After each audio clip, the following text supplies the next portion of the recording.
magluluto tayo ng tokwa. Tapos siyempre, hindi mawala yung ating chinchay. Siyempre, yung kamatis at saka bawang sibuyas at saka yung ating tausi. Siyempre, hindi mawala yung ating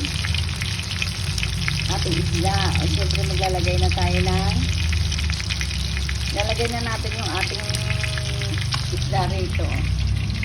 Okay na to. Yan, lalagay na natin yung ating tokwa. Siyempre, mura yung ating tokwa. Siyempre, lalagay na rin natin yung ating chinchay. Mabilis lang yung maluto. Lalagay na rin natin yung ating isda. Mabilis na luto ni Mapakutin yan. Ayan. Okay na yan yung ating tokwa. Ayan, okay na yan.